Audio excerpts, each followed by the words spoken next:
They're just a nuisance, a mistake that needs to be erased. The cruel thought of the widowed millionaire echoed in his mind as he left the small, helpless, crying twins in a damp basket in the heart of the dark forest. The wind howled, the leaves rustled, and the cold bit into the newborn's skin, making them tremble, unaware of what was to come. But suddenly, a white and majestic figure emerged from the dense shadows, its golden eyes fixed on the tiny abandoned lives. And what it would do next would change everyone's destiny forever. The white figure, imposing and silent, approached the basket with calculated slowness, each soft paw barely touching the damp ground.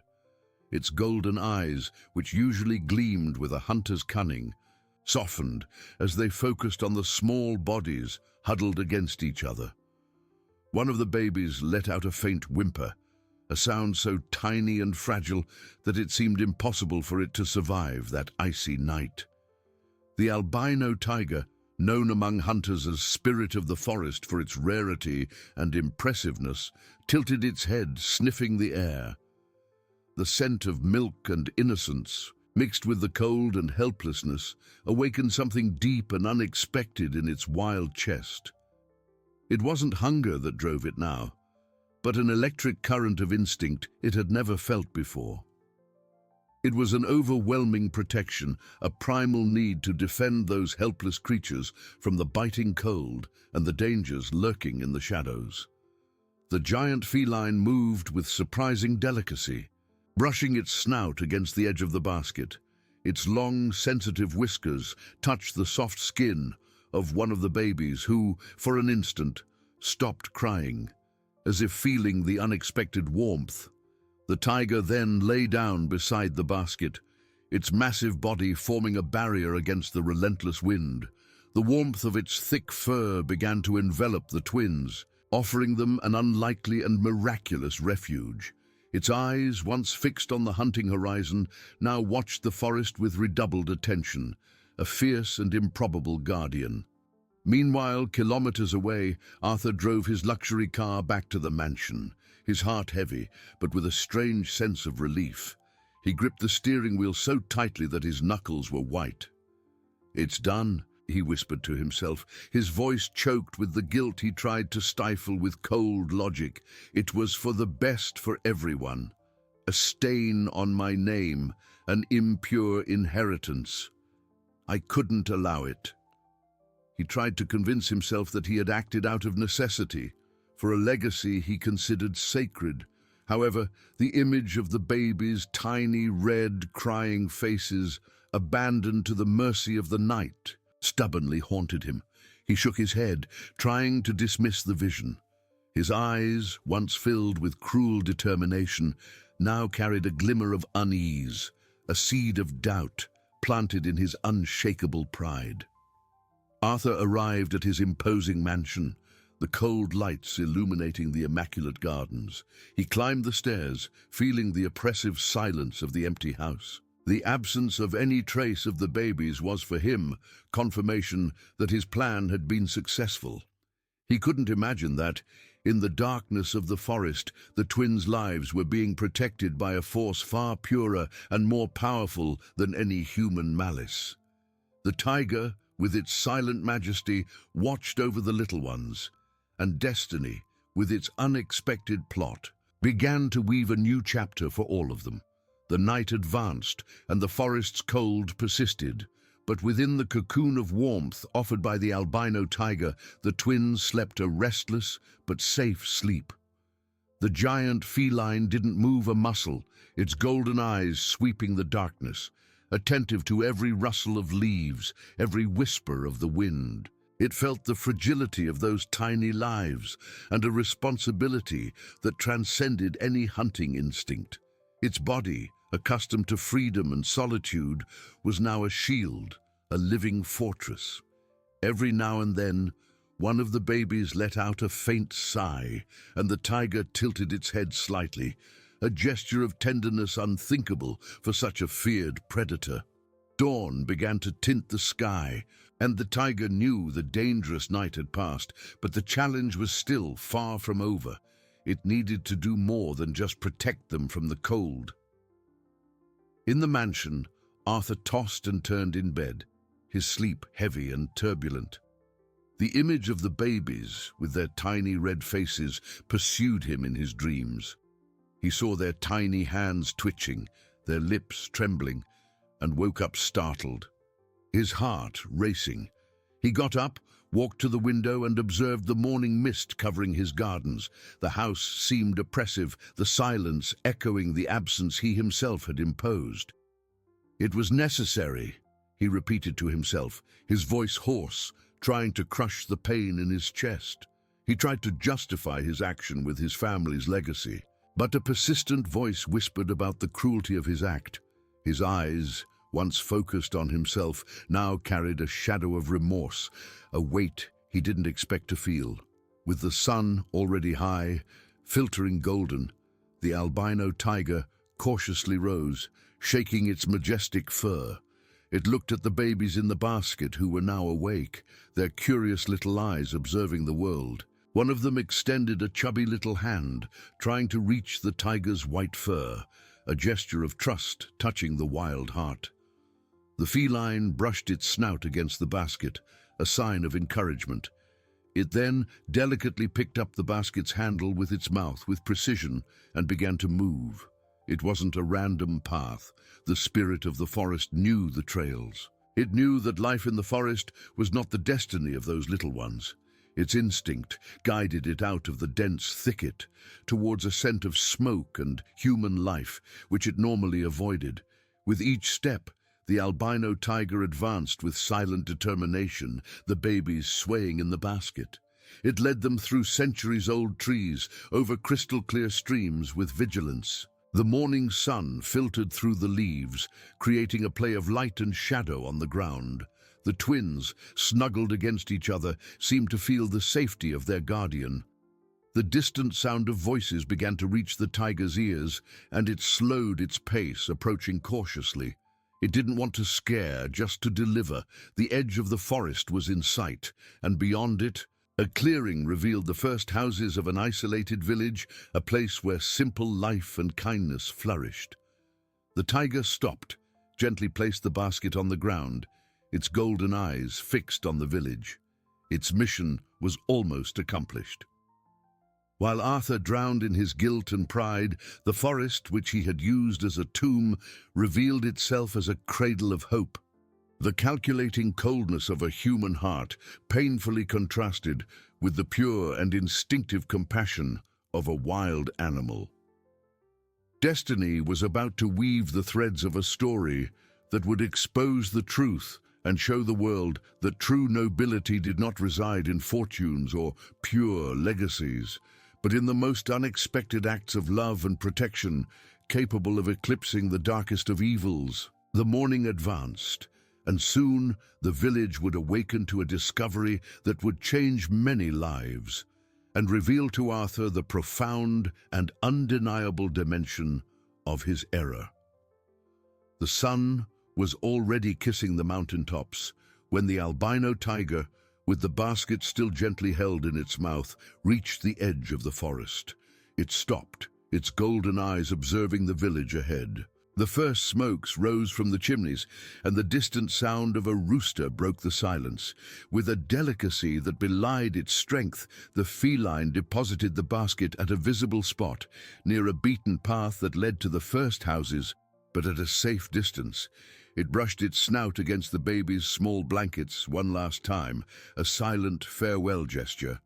Then, with the same majesty, the spirit of the forest turned and disappeared among the trees, leaving the basket and the mystery of its appearance. It didn't take long.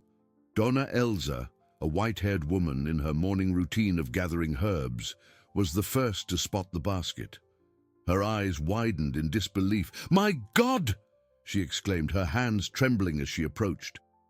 Inside the basket, the two babies, now calmer, waved their tiny hands, their rosy and curious little faces. Donna Elsa picked them up with maternal care, feeling the warmth of their small bodies. Tears streamed down her wrinkles as she cradled them in her arms, her heart aching for such abandoned innocence. She ran to the village, her voice choked, calling for help. In a few minutes, the news spread like wildfire. The villagers abandoned their daily tasks to see the miracle. The central square filled with curious and moved gazes. "Who would do such a thing?" they whispered, indignation mixed with admiration for the little survivors. The village elder, Mestre João, a man of wisdom and serenity, examined the babies. "They are well, surprisingly well," he murmured, noting the absence of signs of extreme cold or hunger. It's as if they had been protected by something, or someone. It was then that Donna Elsa, still emotional, told about the white figure she had seen moving away into the forest moments before finding the basket. A reverent silence fell over the square. The legend of the albino tiger, the spirit of the forest, rarely seen and associated with mysterious events, came to everyone's mind. Was it possible, a fierce predator having guarded and guided those babies? The idea seemed fantastic, but the evidence was there, in Donna Elsa's arms. 2 babies safe and sound, with no logical explanation for their survival. Compassion overflowed in the hearts of the villagers, who were already preparing to care for the little ones. The story of the tiger and the twins, a tale of unexpected protection, began to be woven, destined to cross the village borders. While life pulsed with a new purpose in the village, Arthur was in his mansion, the silence of the house now an unbearable burden. He tried to focus on papers, on business strategies, but his mind wandered. The image of the babies, which he had tried to erase, resurfaced with force, accompanied by a tightness in his chest that he couldn't ignore. "It's just fatigue," he tried to convince himself, but the truth was that the seed of doubt had germinated, and remorse began to take deep root. He looked at the vast forest beyond his gardens, a dark stain on the horizon, without imagining that, at that exact moment, the forest had returned what he had so cruelly tried to hide, and that the world was about to discover the true face of his cruelty, contrasted by the purest of compassions. The story of the twins and the albino tiger, initially whispered among the villagers, didn't take long to spread. Donna Elsa and Mestre João, with their hearts full of affection, became the main guardians of the little ones, who were named Leo and Luna, in homage to the strength of the lion, tiger, and the beauty of the moon. The entire village mobilized, donating clothes, food, and affection, proving that true wealth resided in unity and compassion. The women took turns rocking the babies, their little faces radiating a peace that belied the cruel abandonment they had suffered. The men, in turn, reinforced the village's security, aware that a heart as cold as the one that had abandoned the children might perhaps try something more. But above all, there was a sense of miracle, that life had triumphed over darkness. Each day, the legend of the spirit of the forest grew, told and retold with a sparkle in their eyes. Travelers and merchants who occasionally passed through the isolated village heard the narrative with astonishment and admiration. They carried the story with them, like a precious treasure, to distant cities and towns. The image of the majestic albino tiger, a feared predator, transformed into a protector of 2 such fragile lives, deeply touched people's souls. It was a tale that spoke of a pure and unexpected love, of a divine justice that manifested through nature, and of life's capacity for overcoming adversity. The village borders could not contain the power of such an extraordinary story, which began to awaken the curiosity and emotion of a larger world. Meanwhile, in the mansion, Arthur felt the weight of a silence that became increasingly deafening. The days dragged on, and the absence of the twins, which he had desired, was now an open wound in his soul. He tried to take refuge in his business, in endless meetings and piles of documents, But concentration abandoned him. His eyes, once focused on the coldness of numbers, now got lost on the horizon, in the direction of the forest that held his dark secret. He drank more, slept less, and the image of the baby's red, crying faces, which he had tried to erase, resurfaced with a disturbing clarity. Guilt, once a distant whisper, was now a scream in his chest, corroding his facade of an unshakable man. He began to notice strange looks from his employees, muffled whispers in the corridors. Small things he would have ignored before now struck him like blows. A maid who looked at him with a mixture of pity and repulsion. A gardener who avoided his gaze. Arthur, in his bubble of pride and denial, tried to attribute this to his own paranoia, to stress. But the truth was that the story, like a gentle breeze, was already beginning to touch the surroundings of his property, carried by the winds of gossip and indignation. He felt a change in the air, an invisible tension that seemed to envelop him, but he couldn't identify the exact source. The world, which he believed he controlled, was slowly turning against him, driven by a truth he had tried to bury. The human connection, which Arthur so despised in his search for a pure legacy, was exactly what was weaving the net that would trap him. The compassion of the villagers, the altruism of Donna Elsa and Mestre Juan, and the instinctive bravery of the albino tiger were the forces rising against his cruelty. Justice, slow but relentless, began to move its pieces, driven by the innocence of the twins and the purity of an act of wild love. Arthur, in his gilded solitude, was about to face not only the judgment of society, but the judgment of his own conscience, which now tormented him relentlessly. The forest, witness to his malice, was now the messenger of his ruin, and destiny, with its peculiar irony, set the stage for the revelation of a truth that would shake his world. The story of the twins, Leo and Luna, and their feline guardian was about to explode, exposing to all the true face of compassion and cruelty and the power of love. The story of the twins, Leo and Luna, and their feline guardian was about to explode, exposing to all the true face of compassion and cruelty and the power of love. It wasn't long before the echoes of this extraordinary narrative began to reverberate beyond the village limits. A wildlife photographer named Elias, known for his passion for noble causes and for documenting nature's untouched beauty, was on an expedition nearby when he heard the first whispers.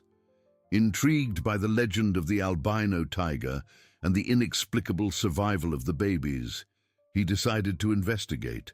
His eyes, accustomed to unraveling nature's mysteries, gleamed with genuine curiosity and a premonition of something grand. Upon arriving at the village, Elias was met with initial distrust. But the sincerity of the villagers and the sight of little Leo and Luna, now chubbier and smiling in Donna Elsa's arms, melted any skepticism. He heard the complete story, told with moving details by Mestre Juan, who gestured with his wrinkled hands to emphasize the tiger's majesty. Tears streamed down Elias's face as he imagined the scene of the predator transforming into a protector. He knew he had in his hands not just a report, but a powerful message for the world. With the villagers' permission, Elias spent days photographing the twins, the simple life of the village, and the forest that had been the stage of the miracle, capturing the essence of resilience and love. Elias's photographs, especially one where Leo and Luna smiled at the camera with their curious little eyes full of life, quickly spread. His report, published in a widely circulated newspaper, was not just about the abandoned babies and the albino tiger. It was a silent cry about human capacity for evil and the surprising compassion that could emerge in the wildest places. The title, Where the Jungle Taught Love, Twins Rescued by an Albino Tiger, captured the attention of thousands. People were moved, discussing the story in their homes, in cafes, in offices. indignation at the cruelty of the abandonment mixed with admiration for the animal's protective instinct, and the twins' story became a symbol of hope and justice. In the mansion, Arthur was in his reading room, trying in vain to concentrate on a financial report, when his eyes, by chance, fell upon the headline of the newspaper that one of his employees had left on the coffee table. The name Albino Tiger and Rescued Twins jumped from the page like lightning. His hands trembled and the paper slipped from his fingers. Cold sweat ran down his forehead as he picked up the newspaper again, his eyes fixed on the photograph of Leo and Luna. It was them. There was no doubt. A knot tightened in his throat, and the air seemed to thin in his lungs. The guilt he had tried so hard to stifle now exploded in his chest, a stabbing pain that left him breathless. The image of the innocent little faces, which he had abandoned to the mercy of death, now stared at him from the page, smiling. The world knew his secret, his stain, his cruelty were exposed for all to see. Arthur felt the ground disappear beneath his feet. His eyes, once arrogant and cold, now carried a deep terror, a mixture of panic and shame. He stood up abruptly, knocking over the chair, and began to pace back and forth in the room, his hands in his hair, his mind in a whirlwind. The story, which he believed he had buried in the dark forest, had resurfaced, more alive and powerful than ever, and was about to dismantle his carefully constructed world. Justice, with its sharp claws, began to close in on him. The newspaper slipped from Arthur's hands a second time, falling with a dry rustle on the Persian rug. His eyes, once fixed on the baby's photograph, now drifted into emptiness, trying to process the avalanche of emotions that hit him. The air in the room seemed thin, and he felt cold sweat run down his back, soaking his silk shirt. It wasn't just the guilt, which was already corroding him from within, but an icy terror. The world knew his name, his reputation, his pure legacy, everything he had built and for which he had sacrificed the innocence of 2 lives, was crumbling before his eyes. He staggered to the window, his fists clenched, observing the immaculate gardens that now seemed to mock his perfection. The mansion, once a refuge of his pride, transformed into a prison of his own conscience. The images of Leo and Luna's little faces, which he had tried to erase, now projected into his mind with cruel clarity, accompanied by the silent roar of the albino tiger, the guardian he had underestimated. The whispers of his employees, once ignored, now gained a new meaning, transforming into murmurs of condemnation. He felt the stares, the silent sentences that haunted him in every corner of the house. The news spread like wildfire. It wasn't long before the phones began to ring incessantly. Journalists, lawyers, and even former business associates all wanted a statement, an explanation. Arthur refused to answer, hiding behind the walls of his mansion, but the social siege was already in place. His image as a respectable businessman and philanthropist was being pulverized, replaced by that of a cruel and inhuman man. Society, which he so valued, now vehemently rejected him. Amidst the panic and shame, a distant, almost forgotten memory began to emerge. A small wooden box which his late wife Helena cherished. He had ignored it for years, considering it unnecessary sentimentality. But now, a strange impulse led him to look for it. He rummaged through Helena's old office, turning over drawers and cabinets, breathless. Finally, under a pile of dusty books, he found the box. Upon opening it, he found a leather-bound diary, and underneath, a yellowed letter addressed to him.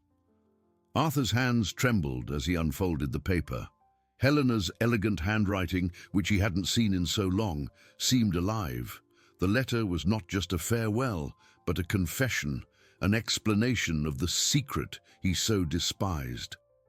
She spoke of a moment of despair, of a rare disease that prevented her from having children, and of a painful agreement with a friend, a single mother who needed help and who was willing to be a surrogate for Helena, using her own egg and Arthur's sperm. The twins, Leo and Luna, were indeed Arthur's biological children, but the stain he saw was, in fact, an act of love and sacrifice from his wife, who desired more than anything to give him a family. The letter detailed the complexity of the situation, Helena's pain in keeping the secret to protect him from a social scandal at the time, and the unconditional love she felt for the babies, her children, before her premature death. Arthur read and reread, Helena's words piercing his heart like daggers, the obsession with a pure legacy, the unforgivable stain. Everything turned to dust. There was no betrayal, only a desperate love and an attempt to build a family. The tears, which he had repressed for so long, finally flowed, hot and bitter. The turning point was not just the public exposure of his cruelty, but the revelation that the truth, the purity he so sought, was there all along, hidden in an act of love that he, in his blindness, had turned into shame. Arthur's tears were no longer of terror or shame at the exposure, but of a deep and lacerating pain that came from the depths of his soul. Helena's letter, crumpled in his trembling hands, was a cruel mirror of his own blindness and arrogance. He had abandoned not only his wife's children, but his own children, fruits of a love that he, in his ignorance, judged impure and stained. The image of Leo and Luna's little faces, now with a new and overwhelming meaning, flooded his mind, every detail etched with the force of guilt. Every word of Helena, every line about her rare disease, about the despair of having a family, about her friend's altruistic sacrifice, echoed in his chest, a silent lament. He had judged her unfairly, had dishonored her in his thoughts and in his arrogance, had committed an unforgivable act against her memory and against the innocence of his babies. He fell to his knees, the cold office floor sharply contrasting with the fire burning in his soul, consuming his old self. Pride, once an impenetrable wall that isolated him from the world, crumbled into ruins, leaving him exposed and vulnerable. Fortune, legacy, the perfection he so longed for, and which had been the compass of his life, all seemed empty, meaningless. Before the overwhelming magnitude of his error, he cried not only for himself, but for Helena, for Leo and Luna, and for all the immeasurable pain he had caused with his cruelty. The mansion, once an imposing symbol of his power and status, transformed into a monument to his solitude and his unforgivable cruelty. The whispers of his employees, the looks of condemnation that haunted him, all of it now seemed just and deserved. He felt he deserved every drop of that anguish. The morning sunlight, which had once filtered golden through the windows, now seemed pale and lifeless, reflecting the emptiness within him. Arthur remained there for hours, the letter in one hand, his heart in pieces, processing the devastating truth. When he finally managed to stand up, his eyes were swollen and red, but there was a new and unexpected clarity in them. The dense fog of his obsession with a pure legacy had completely dissipated, revealing the naked and raw truth of his actions. He knew he couldn't go back in time, but perhaps he could, somehow, try to repair the irreparable harm he had done. The idea of redemption, once unthinkable for a man so focused on himself, began to timidly germinate in his hardened heart. He knew the path would be long, arduous and painful. The world would condemn him publicly, and rightly so, but for the first time in a long time, Arthur felt a purpose that was not selfish or self-serving. He needed to find Leo and Luna. He needed to look into their innocent eyes and, if possible, ask for forgiveness for his unforgivable failure.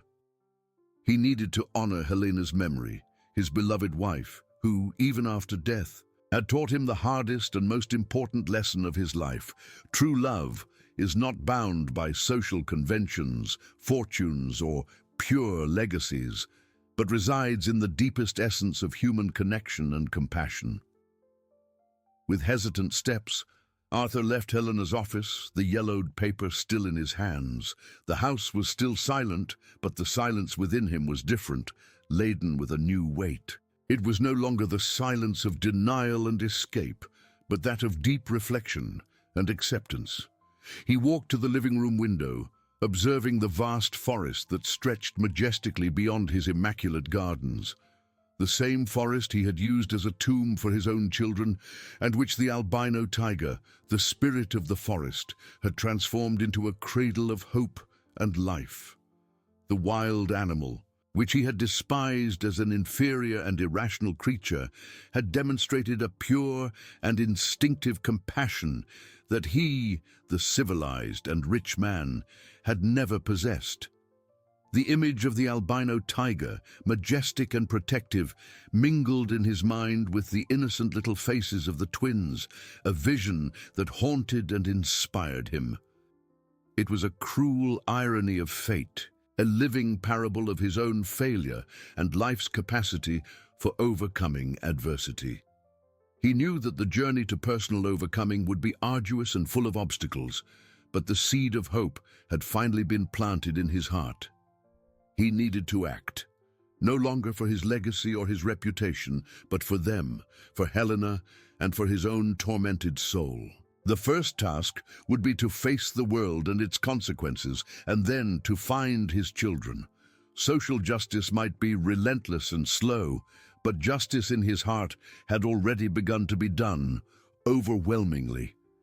He picked up the phone, his hands still trembling slightly, but with a new and unshakable determination. He needed a lawyer, not to defend himself against the accusations that would come, but to help him find his children and assume all his responsibilities, whatever the cost. The path to redemption began now, with a single painful call. With his hand still trembling, Arthur brought the phone to his ear. The sound of the dial tone seemed to echo in his soul, each ring a step towards an unknown abyss. When the voice of his lawyer, the austere Dr. Almeida, answered, Arthur felt a lump in his throat. "Almeida, it's me, Arthur. I need your help. It's about the twins." His voice came out hoarse, almost unrecognizable. On the other end of the line, there was a silence laden with surprise. Dr. Almeida, a man of laws and few emotions, seemed momentarily speechless. "Twins, Mr. Arthur. What twins?" The question, though neutral, carried a hint of strangeness. Arthur took a deep breath, closing his eyes. "The twins from the newspaper, Almeida, Leo and Luna. They are my children. And I abandoned them." The confession, spoken aloud, tore at his chest. He heard a sigh from the lawyer, followed by a murmur of disbelief. "Mr. Arthur, are you aware of the gravity of what you are saying? The story is in all the news. It's an unprecedented scandal." Arthur nodded, even though he knew Almeida couldn't see him. "I know. I read Helena's letter. I made a terrible mistake, Almeida. The biggest mistake of my life. I need to find them. I need to make amends for this, whatever the cost." The determination in his voice, though still veiled by pain, was unmistakable. Dr. Almeida, after a moment of reflection, responded with the professional coldness that characterized him. "It will be a long and difficult battle, Mr. Arthur. Public opinion is against you. The press is lurking. But if you are willing to face the consequences, I will help you." The news of Arthur's confession, though still restricted to his innermost circle, was already a ticking time bomb. Outside the mansion, the number of journalists and curious onlookers increased by the hour, forming a merciless siege. Camera flashes exploded with every movement. Microphones were extended to any employee who dared to leave.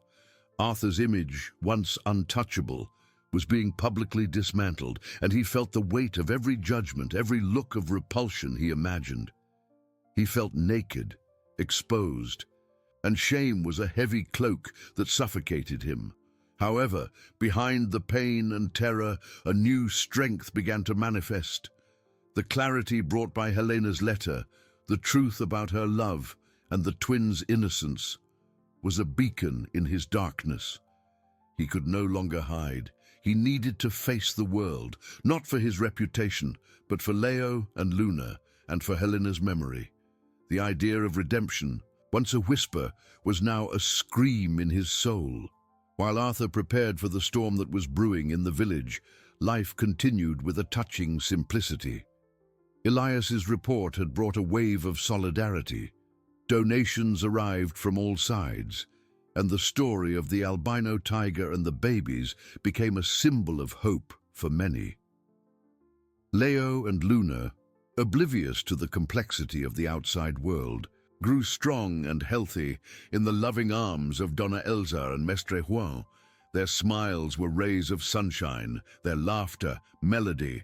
The village, united in its protection, was a sanctuary of compassion, a stark contrast to Arthur's gilded solitude. Arthur knew that the first step would be the most difficult, to make a public statement. He could no longer run. With Almeida's help, he began to draft the words, each one a heavy burden. It would not be a defense, but a plea for forgiveness, an acceptance of his guilt. His eyes, once full of arrogance, now reflected a painful humility. The journey of overcoming, he knew, would begin with the truth, however bitter it might be. He needed not only to find his children, but also to find himself, a man worthy of the love Helena had offered him and the compassion the tiger had shown. The call to the lawyer was just the beginning of a long and painful journey towards redemption. The call to the lawyer was just the beginning of a long and painful journey towards redemption. Arthur spent the following days in a state of exhaustion, physical and emotional. Dr. Almeida, with his usual efficiency, assembled a team to deal with the avalanche of press questions and to begin the search for the twins. Arthur, however, couldn't concentrate on legal details. His mind was fixed on the public statement he needed to make. He and Almeida worked tirelessly, each word heavy with the burden of his guilt and the desperate desire for atonement. Arthur insisted that the statement be a sincere plea for forgiveness, without excuses or justifications. He wanted the world to know the truth, his truth, however painful it might be. On the appointed day, Arthur's mansion was surrounded by a crowd of journalists, photographers, and curious onlookers. The air was charged with expectation and tension. Arthur descended the grand staircase, his face pale and his eyes sunken, but with a determination he had never displayed before. His hands, once firm, trembled slightly as he positioned himself before the microphones. The light of the flashes was almost blinding, and the murmur of the crowd seemed like a distant roar. He took a deep breath, seeking the courage that Helena's letter had awakened. "I am Arthur Moreau," he began, his voice hoarse but audible, "and I am here today to confess an unforgivable error. A few months ago, I abandoned my newborn children, Leo and Luna, in the forest. I was blinded by pride, ignorance, and a sick obsession with a legacy I believed to be pure. I condemned them to death, and no words can express the remorse I feel." A wave of shock ran through the crowd, the flashes intensified, and questions began to be fired, but Arthur continued, his voice gaining unexpected strength. "They were saved by an albino tiger, a wild animal that showed more compassion than I, a human being. I read my late wife Helena's letter and I understood the truth. Leo and Luna are my children, born of an act of love and sacrifice. I judge them unfairly, and her too. I ask for forgiveness. I ask for forgiveness from Leo and Luna, from Helena's memory, and from everyone I hurt with my cruelty." He paused, his eyes watery but firm. "I seek no defense, no excuses. I seek only the opportunity to make amends for what I've done. I will do everything in my power to find my children, assume my responsibilities, and try, somehow, to be worthy of the love I was given and the compassion I was taught by an animal." With these words, Arthur turned and, supported by Dr. Almeida, withdrew, leaving the crowd in a stunned silence, which soon erupted into a frenzy of comments and reports. In the village, the news arrived like thunder. Elias, who was still documenting the story, was the first to hear Arthur's statement on the radio. His eyes widened in shock, and he ran to tell Dona Elsa and Mestre João. The two elders listened with disbelief, their hearts heavy. Arthur's confession, so direct and painful, shook everyone. The image of the cruel man they had imagined began to mix with that of a broken man seeking redemption. Dona Elsa hugged Leo and Luna tighter, feeling a mixture of relief and apprehension. Justice, indeed, was moving, and the twins' world was about to change again. Arthur, in his mansion, felt a faint relief, but the true journey was just beginning. Arthur, in his mansion, felt a faint relief, but the true journey was just beginning. The public statement had been an excruciating but necessary step. However, the world was not ready to forgive him. The media, once a swarm of curiosity, transformed into a chorus of condemnation. Newspapers displayed aggressive headlines, television programs debated his cruelty with fervor, and social media buzzed with popular indignation. Arthur could no longer ignore the phones or hide. Almeida's calls were constant, informing him of the overwhelming impact and the first legal moves emerging on the horizon. He spent hours in his office, no longer managing empires, but confronting himself. He looked at Helena's portrait on the wall, feeling a sharp pain in his chest. His eyes, once full of cold judgment, now saw his wife with deep tenderness and regret.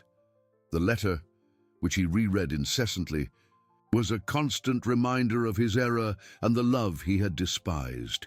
He remembered the roar of the majestic albino tiger, an image that accompanied him, no longer as a threat, but as a symbol of his own failure and the compassion he needed to learn. While Arthur faced the storm in his world of luxury, in the village, Arthur's confession generated a wave of complex feelings. Dona Elsa and Mestre João, sitting at the kitchen table, listened to the radio with faces marked by worry. Leo and Luna played on the floor, oblivious to the seriousness of the moment, their innocent laughter filling the small home with light.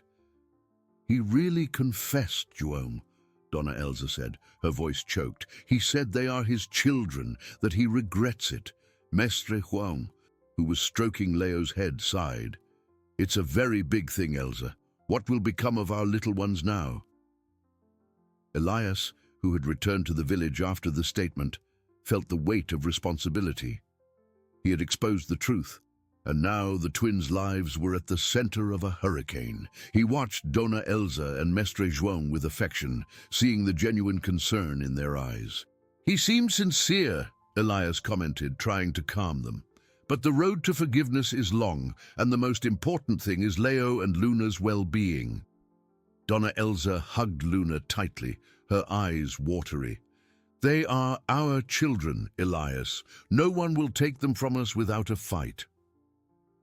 The village community, united in its simplicity and altruism, began to mobilize.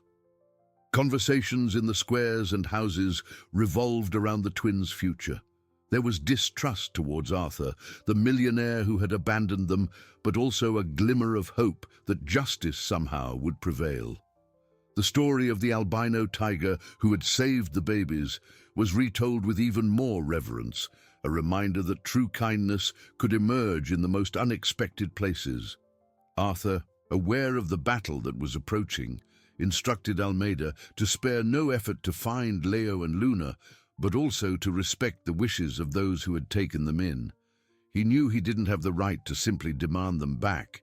He needed to prove his change, his redemption.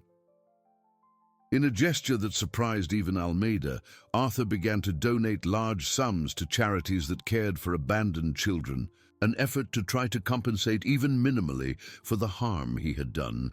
It was a beginning, a small step in his long and painful journey towards overcoming adversity and the search for genuine human connection.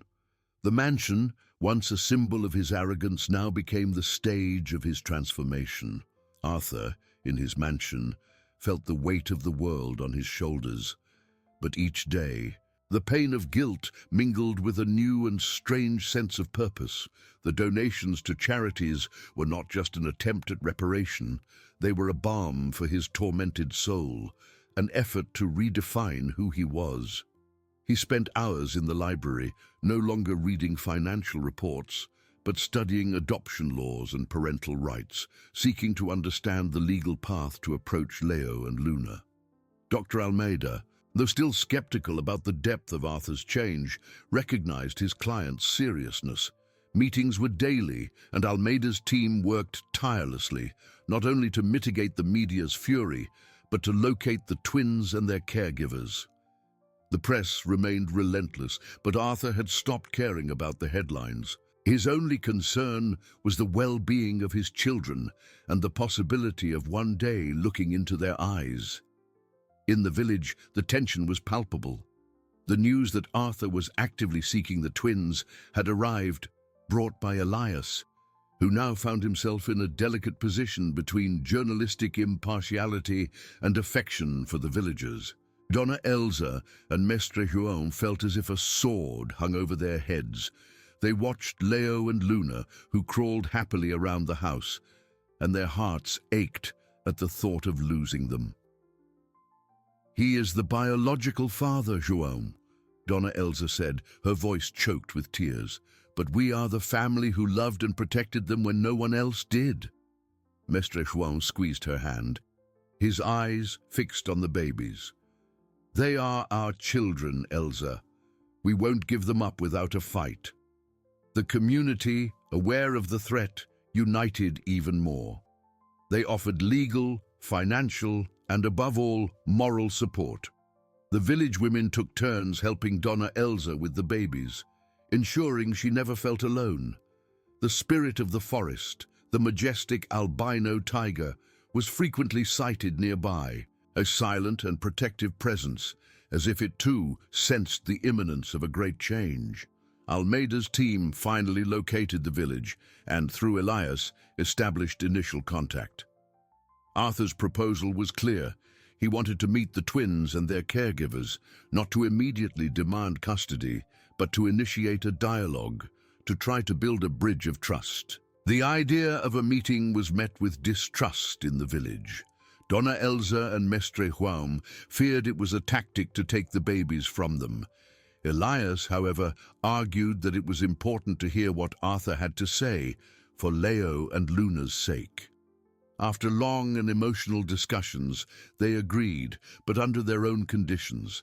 The meeting would take place in the village, in a public place, and with the presence of the entire community as witness and support. Arthur received the news with a mixture of relief and terror. The moment he both feared and longed for was finally arriving. He knew he would be confronted with the pain he had caused, with the looks of judgment, and most importantly, with the innocence of his children. The night before the meeting was sleepless. He reread Helena's letter, seeking in it the strength and humility needed to face what was to come. He looked in the mirror, seeing a transformed man, marked by pain, but also by hope. He was no longer the arrogant Arthur, blinded by pride. He was a father seeking forgiveness, a man seeking redemption.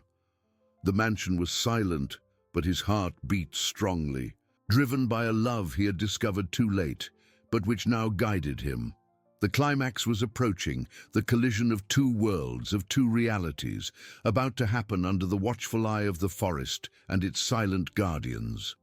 The morning of the meeting dawned with a timid sun, filtering through the forest treetops, as if the sky itself hesitated to witness what was to come. Arthur arrived at the village in a discreet car, accompanied only by Dr. Almeida. As he stepped out, he felt the weight of hundreds of eyes on him. The villagers were gathered in the central square, a mixture of curiosity, distrust, and a silent protection in their gazes. Children, including Leo and Luna, played near Donna Elsa and Mestre Juan, oblivious to the gravity of the moment, their laughter a painful counterpoint to the tension in the air. Arthur walked slowly, each step a battle against shame and fear. His eyes met Donna Elsa's, who held Luna in her lap, and Mestre Juan's, who held Leo by the hand.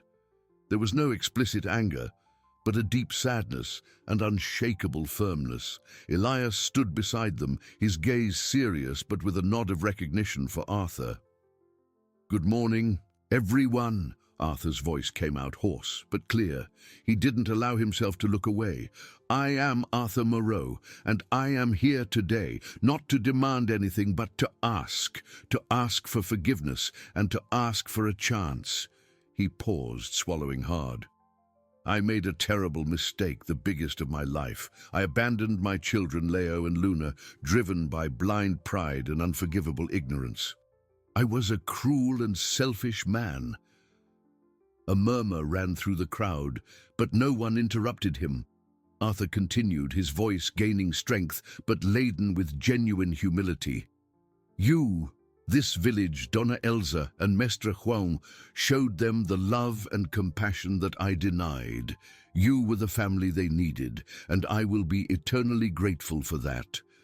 I saw Helena's letter, my wife, and I understood the truth about her love, and about Leo and Luna's innocence.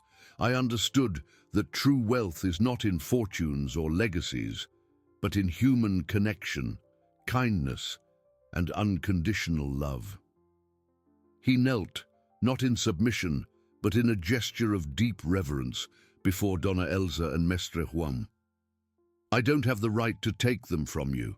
I don't have the right to demand custody, but I ask, from the bottom of my heart, that you allow me to be part of their lives, that you allow me to know my children, to learn from you how to love them, and to try, somehow, to compensate for the harm I've done. I want to support you and this village so that Leo and Luna grow up with all the affection and opportunities they deserve." Donna Elsa, with watery eyes, exchanged a look with Mestre Juan. The firmness in their faces softened, replaced by a complex mixture of emotions. She bent down, allowing Luna to extend her curious little hand to Arthur. The millionaire, once so distant, trembled upon feeling his daughter's soft touch. A tear streamed down his face. Mestre Juan, with a choked voice, finally spoke. "We love them, Mr. Arthur. They are the light of our lives. We cannot simply hand them over. And I don't ask for that," Arthur replied, his voice choked. "I ask for a bridge, a path, that we can build their future together, that I can be a present father, but that you continue to be the family who saved and raised them, that this village continues to be their home." Arthur's proposal, so different from what many expected, brought a palpable relief. It wasn't a custody battle, but a request for partnership. Elias, with a discreet smile, perceived the depth of the change. Justice, he thought, was not just punishment, but also redemption and the search for a new beginning. The crowd's silence transformed into a murmur of approval.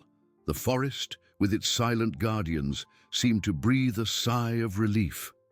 The resolution was not an end, but the beginning of a long and delicate journey of healing and reconstruction, where love and compassion, once despised, would now be the pillars of a new family. The resolution was not an end, but the beginning of a long and delicate journey of healing and reconstruction, where love and compassion, once despised, would now be the pillars of a new family. The days that followed the meeting in the square were of reflective quietness for the village. Arthur's proposal, so disarming and sincere, had broken down many barriers of distrust.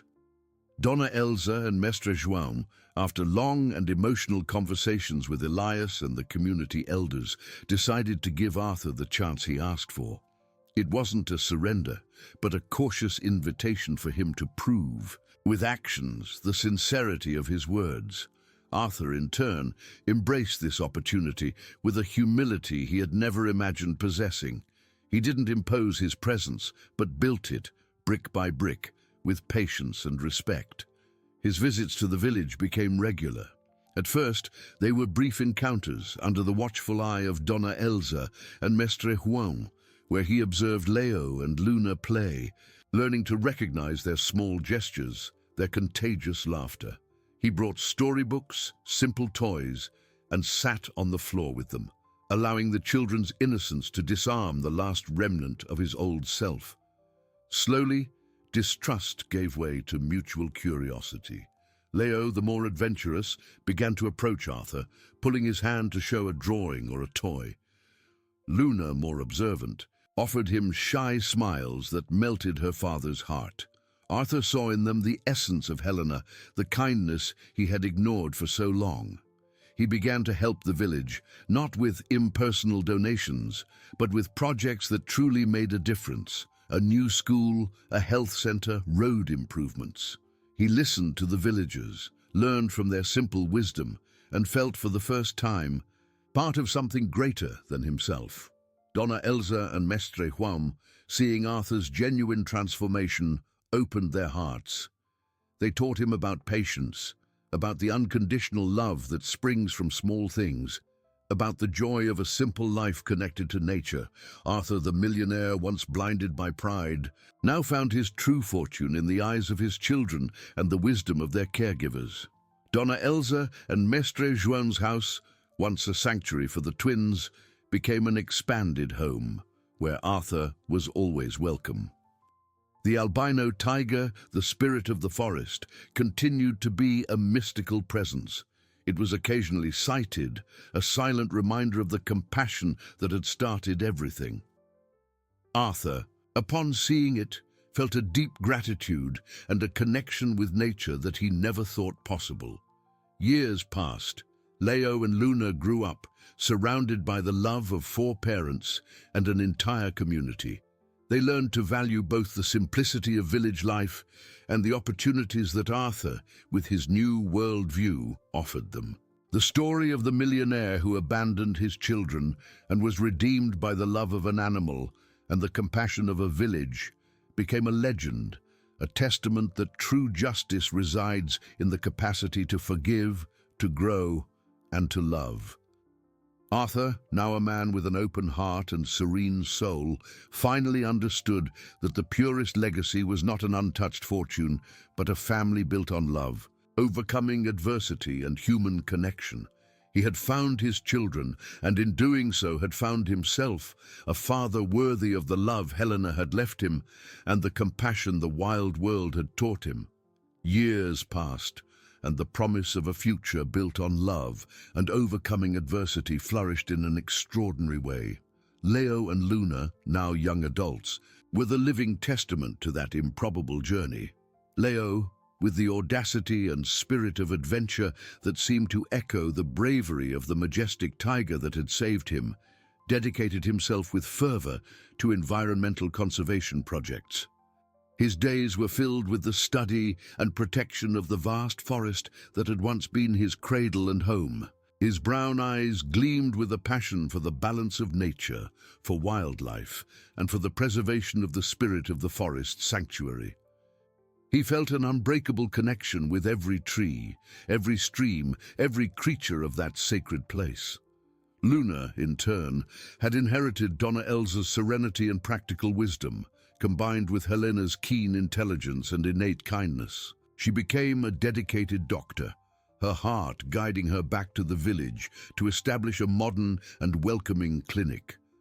Her hands, once small and helpless in the basket, now healed with dexterity and compassion, and her gentle smile brought comfort and hope to all who sought her, extending to neighboring villages. She was the personification of the altruism that had saved her. Arthur, the millionaire who had once been blinded by pride, was now a completely transformed man with a serene soul. His hair was whiter, but his eyes radiated a tenderness, a peace, and a deep gratitude that he had never imagined possessing. He genuinely divided his time between the mansion, which had become a vibrant center for social and environmental initiatives, and Donna Elsa and Mestre Juan's small and cozy house, which continued to be the warm heart of his family. Donna Elsa and Mestre João had become more than caregivers. They were loving grandparents, wise mentors, and inseparable friends of Arthur. Afternoons were spent on the porch, with Arthur listening to the old village stories, the simple life lessons, and the wisdom of the land. He learned to appreciate the birdsong, the smell of rain in the forest, and the invaluable worth of a shared meal. Arthur's mansion, once a symbol of isolation and ostentatious wealth, frequently opened its doors for community events and family celebrations. Leo and Luna, although they had access to all the opportunities Arthur's fortune could offer, never lost their deep connection with their roots in the village. They were the living bridge between two worlds, carrying within them the indomitable resilience of the forest and the unconditional generosity of the community that welcomed them. The spirit of the forest, the majestic albino tiger, continued to be a legendary figure, a silent and mystical guardian. Leo, in his expeditions through the forest, sometimes felt the feline's presence, a shiver down his spine that was not of fear, but of a deep, almost ancestral recognition of an invisible bond. The story of the tiger and the twins was told and retold to new generations, not just as a tale of miraculous rescue, but as a constant reminder that compassion resides in the wildest hearts, and that love, in its purest and most unexpected forms, can heal the deepest wounds of the human soul. Arthur, in his moments of quietude and reflection, often found himself looking at the horizon, a melancholic smile on his lips, thinking of Helena. He felt that he had finally honored her memory, not with the fortune she despised, but with the unconditional love he had finally learned to give and receive. He had found his true legacy, not in a pure name or fleeting material wealth, but in the family he had built, in the unbreakable bonds of affection, in overcoming his own demons, and in the transformation of his hardened heart. Justice had been done not through severe punishment, but through genuine redemption and personal growth. The altruism of the village and the unexpected compassion of the tiger had rewritten his destiny and that of his children, proving that true nobility resides in the capacity to love, to forgive, and to give oneself to others, overcoming darkness with the inextinguishable light of human connection. And so life continued, a vibrant and inspiring testimony that, even in the greatest adversities, hope and love always find a way to flourish, leaving a legacy of kindness for future generations.